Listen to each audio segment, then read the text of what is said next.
Hello, and a warm welcome to our weekly show, Love Athletics. In this program, we bring you the latest highlights from our sport with expert input from different continental areas. And we're delighted to have with us today Cuban-Canadian journalist Javier Clavelo Robinson. Hello, Javier. Lovely to see you, and a big thank you for joining us. Thank you so much for the opportunity. Lovely to be here. Looking forward to talking about my favorite sport, athletics. Thank you, Javier. Now, I realized lately that sometimes I'd known colleagues and friends for a long time, but I'd never asked them how and why they got involved in our sport, how they fell in love with it. So before we focus on the week's athletics news, let's get to know today's guest a little better. So Javier, tell us, what motivated you to get involved in athletics and start a career in the sport? Well, thank you, Anna. That's a great opportunity to reflect. And I sometimes get a chance to speak to folks who are in international competitions, how I got glued and attracted to the sport. I took up, running at the age of 12, road races in my native Havana, Cuba. And then through a friend of my parents, I had the opportunity to volunteer at the age of 15 for the 1981 Pan American Games, where I met many of my good friends today in the sport in Cuba, sports reporters, some now former athletes. It was a lovely experience. We had also some Olympic medalists were there. And that's what I figured, that English was an important element to add. I did my undergrad in English to really allow me to fully embrace the sport. And I was also, this friend of my parents had the Cuban Commission of Statisticians in Athletics. So that gave me really an opportunity to get introduced to the sport, even get to know about some of the greatest athletes only through magazines. I had no clue. I had never got an opportunity to see them. But that what really grew between being an athlete and also following the statistics really grew that passion, and became a full-time reporter. In year 2000, I was already doing some radio 5 years prior to that. The following year, I had the opportunity to go to the first World Championships in Canada, now where I live.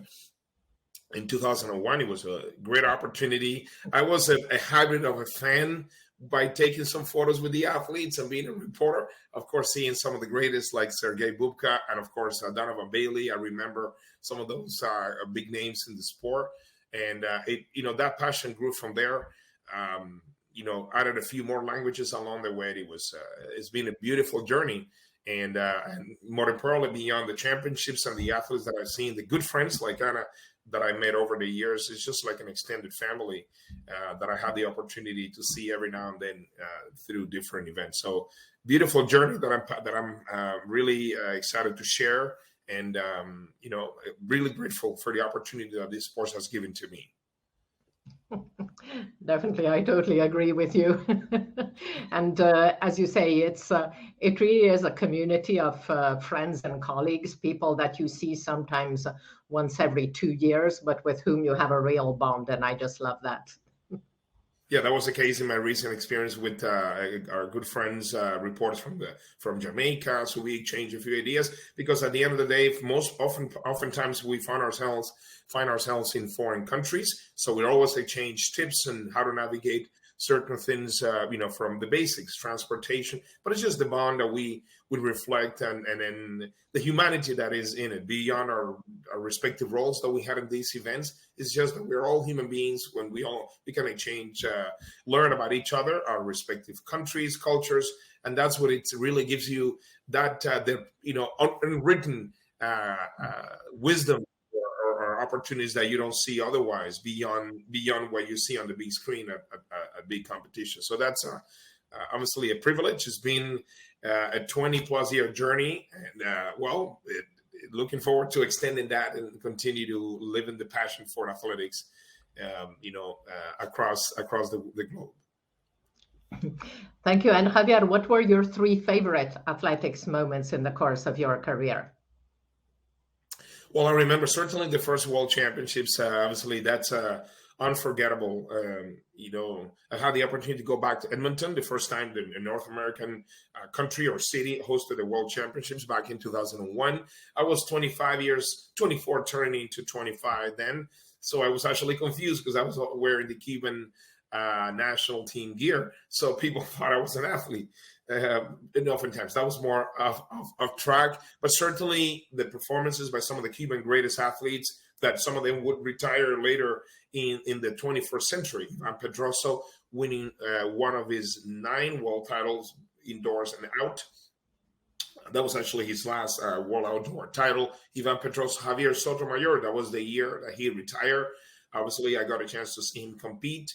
And of course, Gypsy Moreno surprising gold medal. It was surprising then, but it was not a surprise 2 years later in Paris. And again, she was awarded gold again. And so becoming the first Spanish-speaking female athlete to win 3 gold medals. It was beautiful to see that firsthand. Obviously, other performances from other countries, but certainly these ones will remain very close in my memory. I would say 4 years later in Helsinki, my second World Championships in Finland, seeing also Ladies Menendez break the world record on the very last day of competition. That was obviously surpassing the 71 meter mark in the country of Finland. I love javelin. I remember the reaction from us ladies, in terms of, how do I, just kind of getting some guidance or help in terms of how to conduct it with the media. And that actually came one day before my birthday. And I remember spending my birthday with a lot of international reporters there and Anna as well. So it was lovely to see. I kind of leaving that championship with that feeling that, seeing a world record by a fellow Cuban, it was something too memorable. So I would say these are just a couple. Lately, I've been more of a combination of being a sports reporter, doing reporting at competition, also announcing. So announcing has also its own flavor, but I will stick to those for now because obviously being the most, for what it matters, seeing those, but again, there's plenty. I would probably choose these 2 for now. Thank you, Javier. So we'll come back to learn more about our guest, but let's take a look at what's been happening over the last fortnight. On 15th to 21st August, the European Championships were held in Munich, Germany. Staged just 3 weeks after the World Championships, with some protagonists also competing at the Commonwealth Games in between, the event saw some brilliant performances, and many of them were even obtained in the rain. The Netherlands' Femke Bol was the star of the championships, taking individual golds in the 400 meters flat, as well as in her specialist event, the 400 hurdles, and adding gold in the mile relay. Here's what the Dutch star has to say about the team event. And how important is it for you to do very well in the relay with your teammates? It's really important. I mean, we train a lot together and we really want to achieve this together. So being able to all put up a good race and run this amazing time and become European champion was truly amazing and really amazing. And you had a fantastic anchor leg. Yeah, I love being the anchor leg and just chasing down and then try to go over them the last 100. I mean, I think it's great that we can finish it all together and you can see them waiting for you, I have to go run. So yeah, it's amazing. Bol's time of 49.44 on the 400 flat makes her the second fastest athlete over the distance this year, only bested by double Olympic champion Shaunae Miller-Uibo, and only 2 legends of the European athletics, Marita Koch and Jarmila Kratochvilova, have ever run faster at the Continental Championships. 2 other athletes conquered 2 individual gold medals in Munich. Jakob Ingebrigtsen showed great assurance to confirm the 1500 5000 meter double, which he had already amazingly achieved as a 17-year-old in Berlin in 1918, the last time the European took place. And for good measure, the Norwegian added a championship record in the 1500. Greece's 38-year-old Antigoni Drisbioti, who had just missed the top podium in the 35K at the World Championships last month, signed a fabulous double in the 25 and 35 kilometers race walk, defeating double world championship silver medalist Katarzyna Zdziebło in the shorter distance. The feat is even more remarkable as the two races were held only 4 days apart. Drizbioty usually has to fit in her training around her work, which is waiting tables at the family restaurant. In order to prepare for the World and European Championships, she was given 3 months off work, but now has to return to the restaurant and will have no holidays for the rest of the summer. A unique achievement came from Sandra Perkovic, who won a record 6th consecutive European title after her first one in 2010 as a 19-year-old. The Croatian double Olympic and world champion had to dig deep to retain her title.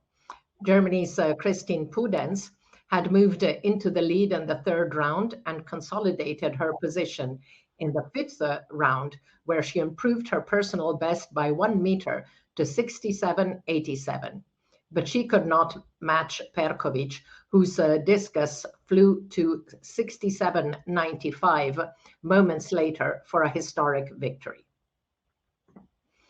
Another highlight was the victorious return of 2 Olympic champions who had missed most of the outdoor season through injury and/or illness. Norway's Karsten Warholm and Italy's Marcel Jacobs both added European Championships records to their titles. Unfortunately, the Italians' troubles did not end in Munich. Marcel ran with taping on his left calf there and was then forced to withdraw from the 4x100 relay. And then he had to put his competition schedule on hold once again.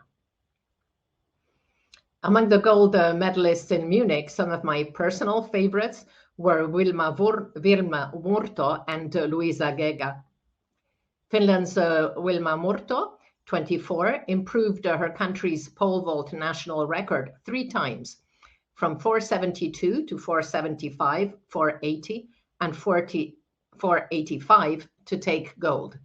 And it was good to see the Finn, who was a bronze medalist in both the World Under-20 and the European Under-20 Championships, confirm her talent on the senior level. Albania's 33-year-old Luisa Gega in the steeplechase not only took the first ever gold medal for her small country of only 3 million people, but she did it in style, taking the lead from the start and maintaining it all the way to win in a championship record of 9:11:31, 4 seconds ahead of her rivals. Gega, who had won European silver in 2016, had placed an excellent 5th at the World Championships in Oregon last month, behind 4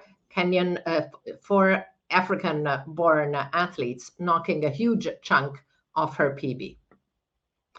A remarkable achievement came from 3 athletes who competed at the just concluded European Championships, and they had already taken part in the same event when it was last held in Munich in 2002, 20 years ago.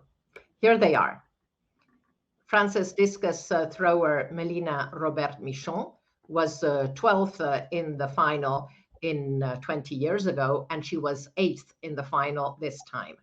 Her best result at the Europeans in the meantime was silver in 2014, and she was also a silver medalist at the Olympic Games in Rio. Portuguese race walker Inés Henriques was 15th in the 20K race walk 20 years ago, and she was 9th over 35K in 2022. In between, Henriques had won the 50K race walk in Berlin in 2018, and she had also taken the inaugural edition of the women's 50K at the World Championships in 2017. And Czech javelin world record holder Barbara Spotakova. Now, she was out in the qualifying in 2002, but this year she was bronze In between, she took 3 other European medals, including gold in 2014, and she won 2 Olympic titles and 3 world titles. So a truly amazing career. Spotakova took the bronze medal in the last throw with a 60 meters 68 effort, which saw her momentarily in second place, but Serbia's newly crowned double world under 20 champion, Adriana Vilagos, passed her to take silver in the last attempt. It was an amazing competition by Spotakova, as the combined age of the gold and silver medalists, Elina Jenko of Greece and Vilagos, is less than the age of the legendary Czech. And this event really embodies the combined successes of young upcoming talent and confirmed champions seen throughout the European event. Let's check now the world leads established in Munich. There were 2 of them, both in men's events, Miltiadis Tedoglu in the long jump with 7:52, and in the hammer throw, Poland's Wojciech Nowicki with 82 meters. In addition, 11 championships records were set in Munich. Marcel Jacobs equaled the championship record with 9:95. Jakob Ingebrigtsen took the record in the 1500. Karsten Warholm came back with a vengeance, 47:12. Mondo Duplantis, 6 meters 06. Miltiadis Tedoglu we saw. In the discus throw, there were actually 2 European records because of championship records. First, Christian Che in qualifying, and then Nicolas Alekna improved it further in the final. And finally, the British men's 4x100 meter relay also set a championship record. Among the women, there were 3 championship records: Femke Boll in the 400 hurdles, Luisa Gega, as we saw, and Wilma Murto's 4:85 was also an equaled championship record. And finally, I'd like to highlight some very special achievements by combined events athletes who obtained championships best in 3 events. Switzerland, Simon Ehammer again signed a great result in the long jump with a championship best of 8 meters 31. Germany's 2019 world champion Niklas Kaul, who had been trailing in 7th place before the last 2 events, achieved a massive 76 meters 05 championship best in the javelin to shoot up into 3rd place. And he followed that up with the fastest 1500 meter race by far of the entire field to snatch the gold medal from Ehammer. The Swiss, who had been in the lead from the first event until the very last, had to be content with silver and a national record. And as we saw on the same evening, Miltiadis Tedoglu improved his world lead. But it was great because on the TV you could see that Simon went to give Miltiadis a big hug as the 2 events finished practically together. So I loved that shot. And for her part, double Olympic, world and European champion Nafi Thiam cleared 198 in the high jump, a championship best and a mark which places her 6th in the high jump lists of 2022. Let's check now the medal table for the Europeans. So athletics powerhouses Germany and Great Britain were dominant in Munich, and the host country topped the medal thanks also to unexpected golds by their marathon runner Richard Ringer and their 100-meter sprinter Gina Lückenkemper, and also a gutsy performance from athletes like Julian Weber in the javelin, who battled back pain so strong he could not even warm up before the competition. Balkan countries also enjoyed a great championships, led by Greece with 4 golds, but also Croatia, 2 golds and a silver, Serbia, 1 gold, 2 silver, 1 bronze, Turkey with 1 medal of each color, as well as the historic gold medal for Albania and the first ever medal for Montenegro, silver in the high jump with Maria Vukovic. And finally, an honorary medal should go to the spectators in Munich, to whom all athletes paid tribute for being so knowledgeable and supportive. They evidently showed extra passion for German athletes, but cheered all competitors. For example, the whole stadium sang happy birthday to Lieke Clavero, who celebrated her anniversary by winning the 4x400 relay with her Dutch teammates. Now, Javier, I know you were really busy at the time, but did you have some time to watch a little bit of the European Championships? I think it's a combination of the broadcast. I was mostly following the results, and it was like, wow, it's amazing that, obviously for some of the athletes, including, let's say, the British athletes that had the World Championships, the Commonwealth Games, and Irish athletes as well to compete at this peak, with all the traveling that is involved. But certainly keeping an eye on the European Championships. It started on my birthdays. It was obviously lovely to see, and of course the depth and the variety of countries that were represented on the podium. Amazing, 29 countries altogether, and again, nice to really get from you and all the a great summary of those highlights. But more importantly, some athletes have been so consistent across 3 decades that like Spotakova, Enriquez, as well as Michon, that have been continue to be in the sport. And that's what it comes down to. Beyond the glitz of the medals on the podium, the folks that continue to enjoy the sport, many of them may not necessarily do it full time. Based on the performances today, but they just wanted to continue to involve the sport, continue to enjoy this, and in whatever capacity. Some of us are no longer athletes. Some of them, they have the talent and the consistency to do that. That's brilliant to see. But I know that obviously a lot of the European athletes that I spoke to in Eugene were going to the Europeans, so that was a big goal. And it was nice to see that some of them had a repeat of podiums and performances like Mohamed Katir, and of course, Jakob Ingebrigtsen, as you mentioned.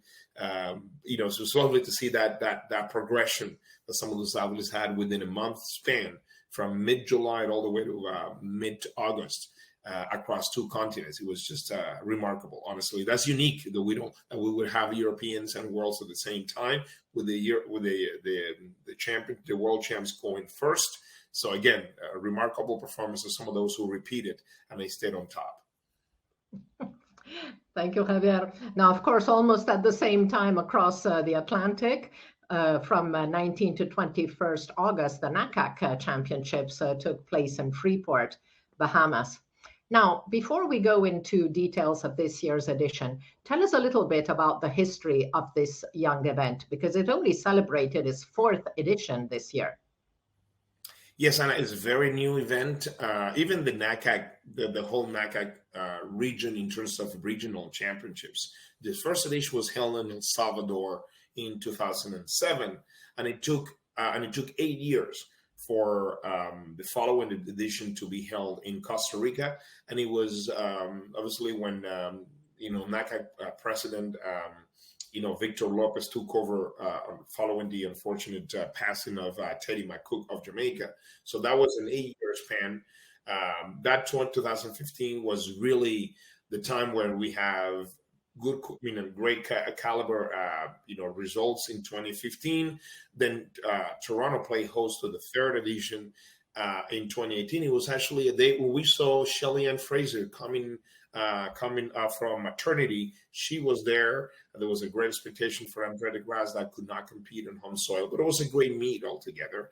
And now the Bahamas hosting the 4th edition, not necessarily Nassau, but in Freeport, the country's 2nd largest city. And I think there's something about being so close to a lot of the Caribbean nations, the flavor that, the sense of proximity that a lot of English-speaking Caribbean nations feel, and even Spanish-speaking as well.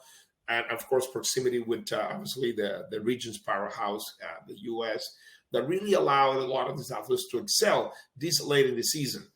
Many of them, cross over from Europe, like Sharika Jackson, who then was delighted to be in the Caribbean. She was really friendly to fans following her 100-meter win. Of course, Shona Millet-Weibo shot in. I mean, she was actually in Europe, joining her husband,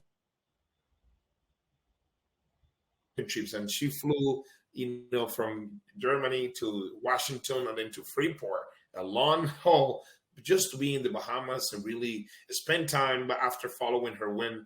To spend time with the fans, take photos, and it was real remarkable. I know this is a country that loves athletics. Is the most successful by far sport for the Bahamas in the Olympics. And a testament of that is obviously some of the leading political figures who are there, including the Prime Minister Philip Davis. So it was lovely to see. But even by talking to athletes from, some of the champions like Karen McMaster, fourth at the Olympics, and now with this remarkable 47.34 in the 400-meter hurdles. Freddie Crittenden with the 13 seconds flat. For some of the English-speaking Caribbean nations, it reminded them of their origins. Many of them now have reached a certain level. They no longer live in the Caribbean, some of them in the U.S., and they do a lot of tours in Europe, but reminded them of how they started in the sport and how to see the changing of the guard with new up-and-coming athletes. Lovely to see. And, of course, the fans really appreciating all the Bahamian athletes. They're going through a good time. Obviously, with not only Sean Emilio, but they also have some Commonwealth medalists. The relays. It was just lovely how they embraced the athletes and how the athletes embraced the Bahamian crowd. They gave a lot of credit to the food for their performances, and of course, John Canoe was really special towards the very end on the very last day. Not only the drums that were playing during the 2 days, Saturday and Sunday of competition, but also towards the end with that celebration, carnival style, with athletes and the crowd joining on the track. It was remarkable. This really embodies the Caribbean spirit, that beyond competition, there's an opportunity. Just the notion of having fun, and then having fun also goes through music, and eventually that dance really took over in true Bahamian style. Thank you, Javier. So you've already answered my next question, which was whether there was John Canoe, because I remember the first edition of the World Relays in Nassau. It was absolutely amazing with packed crowds, John Canoe bands, cowbells. So that was really a memorable event. And from what you're telling me, Freeport was similar in ambiance. And Anna, one thing to note as well: this island, Grand Bahama, which is, if you look at the map, is the closest to Florida, the U.S. If you want to, picture the Bahamian archipelago. But basically, they went through a very tough hurricane, Dorian, back in 2018, just before the pandemic. So really, to be able to bring this event back and really show the resilience of these of the people of Freeport, the people of Grand Bahama. It was really remarkable to be able to offer it and host this event. And like I said, we have such a caliber. We have more, anywhere between 20, certainly way more than 20 past and present world Olympic medalists. It was my only regret will be that we didn't have the Dominican Republic present, because they've been doing so well in athletics lately. But the whole atmosphere, seeing new generations, some of the athletes have found redemption. They couldn't make the U.S. teams, or they didn't perform at their best early on in the season, and now they found some last minute or maybe later in the season, rewards and compensations, and maybe that might open the doors for some of them to be able to compete later in the season in the remaining meets in Europe. So I think it reinforces the idea that this is an important meet to have, and especially around continental championships, so that obviously when the international calendar shuts down for the regional championships. And as of 2018, NACAC also hosted the first under 23 and under 18 championships that expected to resume. It was held actually in Costa Rica, the second edition, with less participation due to COVID last year, and it's hoping to keep it biennial meet, just to be able to continue to nourish the talent that exists across the region. Not only obviously we have a powerhouse in the U.S., but also the Spanish and English Caribbean nations. We have 35 countries altogether, and it really left a really good taste performance-wise, and the whole ambiance to be able to host this event for the first time, only fourth time in history, but for the first time in the Caribbean. Yeah. And you mentioned the hurricane, and if I'm not mistaken, Karen McMaster's island nation was devastated. So that made me even happier to see him come back with such a good mark of 47.34. So that was one of my highlights from NACAC Championships. Yeah, and a great fellow. After the medal presentation, he spoke to the crowd, and basically, not only the food that a lot of people enjoyed, and Thea Lafon winning the first gold medal for Dominique and the triple jump, but for him is again reminded him of the roots, how many of them started in those Caribbean nations, but many of them went on to get scholarships in the U.S. But going so close to home and seeing the whole Caribbean spirit or some of these athletes really was hit home for many of them. So I think there was a true level of appreciation being there, and that's probably explains why many of them took the trouble to actually fly to this meet, like Sharika Jackson. Some Shawnee Miller-Weibo. I mean, obviously she's a Bahamian heroine, but that's why they took the trouble to really go down some of the, even not only across the Caribbean, but primarily that region. We also have U.S. athletes like Brooke Anderson in the hammer, so we have a combination. And why it's so important for folks, even beyond the very short span of this meet. We only had 4th edition. Cara Winger, who's now closing a very successful career, 19 years in the javelin. She has a special bond to this meet.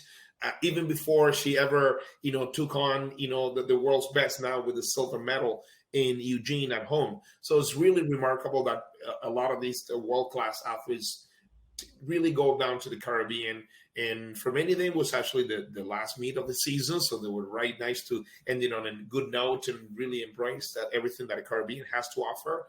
But again, I think that it gives a good taste in terms of how athletes perceive this event. And now with world ranking points being a regional championships, I think we may start to see more and more top level athletes and aspiring athletes to make sure that they don't miss this event next time around. Yeah. Mm-hmm.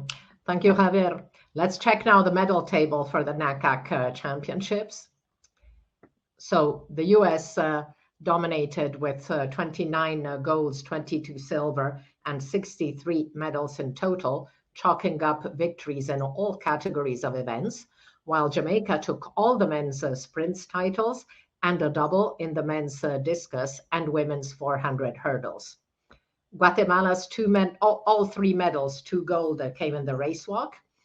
Canada, Sarah Mitten in shot put and Django Lovett equal first in the men's high jump. And Cuba, who was tied in first place in the men's high jump with Luis Zaya and Eduardo Napoles in the men's pole vault. Now, Javier, we are reaching the end of the summer season, and you were working on 3 major events this year. The big one in Oregon, the World Under-20 in Cali, and the NACAC Championships in Freeport. So we'd like to know, what were your 3 favorite moments so far this year? Wow, hard to pick among so much great quality athletics, but I'll try to do my best. I'll start in Eugene. Obviously, Sidney McLaughlin, world record for the ages, obviously, with that 50.68. I was actually Toby Amusan in the 100-meter hurdles, especially the semifinals, because I remember talking to someone and said, "Stop, excuse me for a second, I need to watch the race." And I actually watched the race, the semifinals, and I actually chased Toby Amusan in her first reaction. She could not believe it that she had run so fast. Danielle Williams of Jamaica in that very same race, they're very good friends, and she was so happy for Toby, obviously being so close to the podium. So the best reaction was not for Toby. She was still trying to really absorb what had just happened. But Danielle was really happy for her friend and what it actually meant. Obviously, she ended up winning gold with obviously would have been another world record if, with the win, and winning for a very elusive gold. For Brazil, Alison dos Santos winning Brazil's only second gold medals in the history of the World Championships. That came 11 years after Fabiana Muir. And, I talked on my way to my hotel, Alison dos Santos, they were celebrating, and I actually told his team, if he wants to have pizza, for celebration, maybe Tracktown Pizza, a very famous pizza establishment for athletics in Eugene, which is right next door to my hotel. And I actually ran into Allison, who I know from the junior, the under 20 champs. And obviously, we had a good chat in Portuguese. And basically, I told him, I've been to both championships when Brazil has won gold medals. So he asked me as to whether I was going to be in the next championships. And I said, well, I hope I will. And he said, no, you have to be. Look at signaling that I give it somehow good luck to Brazil. Obviously, I was very happy for him and his progression after seeing him in the junior years, of course, the Olympic bronze last year. And obviously, he continues to improve. Such a great talent. What he actually represents for the big nation of Brazil that has so much talent. To be able to, so the folks can believe that they can go this far in the sport. And finally, Kimberly Garcia Leon, there's some magic around race walking and marathon. What I mean by that is for spectators to be so close to the athletes. The stadium has some absolutely certain magic, but road events, if you've never been there, it's something really special. Race walking, you see the athletes 20 times around the 20K walk, or 35 times, depending on how long is the loop. And see Kimberly winning Peru's first ever gold medal, not only one, but actually two. And these two results came so close to their National Independence Day on the 28th of July. So it was really special. Someone who really started race walking at the young age of 5. And then she took on, she knew she wanted to change coaches so that she could really improve. That's what she did, just prior to the last year's Olympics. Following her disappointment, she could not finish the race walk at the Olympics. And look at that, how she rebounded. And not only at the 20 with a new, almost very close to the South American record, but also in the newly established 35K distance. So a great potential for this young Peruvian. So these are my takeaways from Eugene. Obviously, there's many more, even beyond the medals. Switching to Cali, of course, it was the World Under 20. There's something special about the about the World Under 20s. It's only my second World Under 20 championships. But now these young athletes embrace the sport, make friends. They haven't reached, for many of them, the professional level. So they really want to embrace the experience. For many of them, is their first, obviously for many European nations, it was actually the first time crossing the Atlantic. So just getting that exposure, seeing athletes from other countries. It was really special on Saturday, the penultimate day of competition, with Jamaica winning 4 gold medals on the eve of the 60th anniversary of the independence. So it was something really, really special to see that. And again, how Cali really embraced these athletes. This is a very proud city, excited to show their culture. Obviously, there was some salsa, and how the crowd obviously embraced the sport as well. Colombia obviously had their best ever. No goals, but really a very good competition altogether. And so I think great memories for the local crowd, and would give them really a great taste of aspiring to host some of the. It's a city that loves sports. They hosted a number of events in the past 24 years, international games. So really, they did a really good job in hosting the World Under 20 Championship for the first time in 22 years in South America. So it was really remarkable. And this event will continue to stay in South America with the next edition going to Lima, Peru. And finally, of course, as I explained, the NACA it's a 3-day event, and it was an opportunity for the region to get together. And being so late in the season as well, it was a great opportunity for athletes to just have fun. I think some of those pressures are really off following the World Championships, and for many of these athletes to be out there and beyond competition, it was in a more relaxed atmosphere. And I think it's nice to see the humanity of these athletes beyond performances. Thank you, Javier. Let's move now to road races. The 50th edition of the Buenos Aires Half Marathon was held on 21st August, and it doubled up this year as the South American Championships.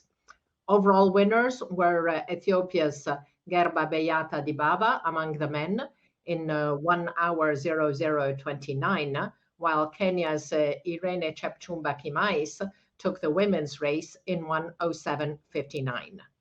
Winners of the South American Championships were Ecuador's Cristian Salvador Vascones, who finished fifth overall in 1:01:59 behind the African contingent, and Argentina's Florencia Borelli, who finished seventh in an area record of 1:09:31 behind 6 African athletes, but ahead of 3 more. And her compatriot, Diana Ocampo, with 1:09:46, also closed under the previous record, which had belonged to Peru's Gladys Tejeda since 2016. This is the second area record of 2022 for Borelli, who had already improved the continental mark for the 3,000 meters on track in April.